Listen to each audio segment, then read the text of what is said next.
پھر اس کے بعد ہم ہاتھ باندھتے ہیں، طریقے دو ہیں، یا اہل حق ناف کے اوپر ہاتھ باندھتے ہیں جیسے امام شافعی، امام احمد ابن حنبل رحمہم اللہ کا طریقہ ہے، یا ناف کے نیچے ہاتھ باندھتے ہیں جیسے علماء حق علماء احناف کا طریقہ ہے۔ یہ دونوں طریقے شریعت میں ثابت ہیں۔ فوق السرہ، ناف کے اوپر ہاتھ باندھو، تحت السرہ، ناف کے نیچے ہاتھ باندھو، یہ طریقے چلے ہوئے آ رہے ہیں۔ جب ثابت دونوں ہیں، لکھے ہوئے دونوں ہیں، موجود دونوں ہیں، تحریر دونوں کی ہے، ثبوت دونوں کا ہے، اب بہتر اور بہترین کا فرق ہے، اچھے اور اچھے ترین کا فرق ہے، تو پھر عمل دونوں میں سے جس پہ چاہو کرو، لیکن ایک بہتر ہوتا ہے، ایک بہترین ہوتا ہے، ایک وی آئی پی ہوتا ہے، ایک وی آئی پی ہوتا ہے۔ تو آپ ذرا معاملے کو دیکھیں گے تو بات بن جائے گی۔ اب جب صحابہ سے دونوں طریقے ثابت ہیں تو میرے امام ابو حنیفہ صحابہ کے شاگرد کا اعلان ہے، جب پیغمبر کے صحابہ میں مختلف طریقے آ جائیں تو میرے پاک پیغمبر کا اعلان ہے، اے لوگو علیکم بسنتی وسنت الخلفاء الراشدین المہدیین، پھر خلفاء راشدین کے طریقے کو پکڑ لینا، ابو بکر، عمر، عثمان، حیدر رضی اللہ عنہم کے عمل کو دیکھ لینا، جس طرف خلفاء اربعہ ہو، جس طرف خلفاء راشدین ہو، جس طرف خلافت راشدہ ہو، اس طریقے کو لے لینا۔ آؤ ہاتھ باندھنے کے مسئلے پر خلافت راشدہ کا موقف کیا ہے؟ آؤ ہاتھ باندھنے کے مسئلے پر پیغمبر کے ان 4 صحابہ میں کس کا فتویٰ موجود ہے؟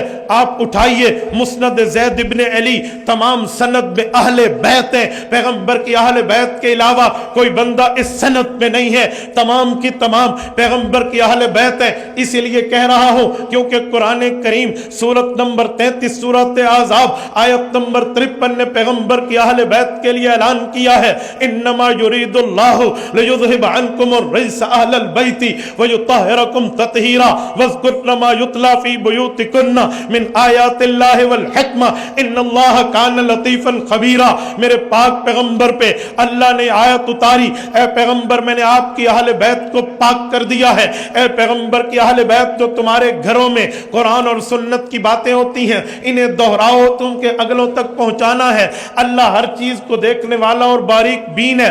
اس روایت میں تمام اہل بیت ہیں، اہل بیت کے علاوہ سند میں کوئی نہیں ہے۔ ہر مسند زید ابن علی میں یہ روایت موجود ہے، اور امام سلیمان بن الاشعث السجستانی رحمہ اللہ سنن نبی داؤد میں بھی اس روایت کو جگہ دیتے ہیں۔ حضرت علی المرتضیٰ فرماتے ہیں ان من السنہ، آؤ خلافت راشدہ کی دلیل لینا، خلیفہ راشد کی بات لینا، حضرت علی المرتضیٰ کا عمل لینا۔ فرما ان من السنہ، اے لوگو نماز تو پڑھو گے لیکن میں تمہیں طریقہ محبوب مصطفیٰ بتا رہا ہوں، طریقہ نبوی سمجھا رہا ہوں، طریقہ رسول دکھا رہا ہوں۔ ان من السنہ وضع الکف علی الکف فی الصلاۃ تحت السرہ، پیغمبر کا بہترین طریقہ یہ ہے، مسنون طریقہ یہ ہے، نماز میں بایاں ہاتھ نیچے ہو، دایاں ہاتھ اوپر ہو اور ناف کے نیچے ہو۔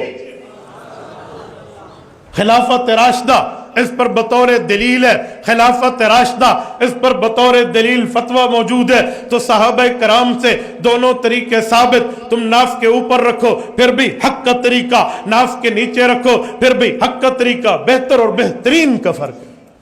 جسے اولا غیر اولا کی بات کر کے ایک بات کہہ کر بات آگے چلا لیتے ہیں، اس کا مسئلہ یہ نہیں ہے کہ تو میرے بندے پہ اعتراض کر دے، میرے نمازی و مصلی و مقتدی کو کہہ دے جی غلط طریقہ ہے، جی نہیں۔ علماء احناف علماء دیوبند وہ ہیں جن کو اللہ نے سمجھنے کے لیے پڑھنے کے لیے درس گاہ دی ہے، مسئلہ سمجھنے کے لیے خان کہہ دی ہے۔ ہاں درس گاہ میں پڑھا جاتا ہے، خان کہہ میں سمجھا جاتا ہے۔ ہم تصوف کو بھی مانتے ہیں، ہم تدریس کو بھی مانتے ہیں۔ یاد رکھنا افلاک سے کھینچی جاتی ہے، سینوں میں اتاری جاتی ہے، توحید کی میں ساغر سے نہیں نظروں سے پلائی جاتی ہے۔ ہم تو پوری شریعت کی بات کرتے ہیں، پورے دین کی بات کرتے ہیں، ادھورے دین کی بات نہیں ہے۔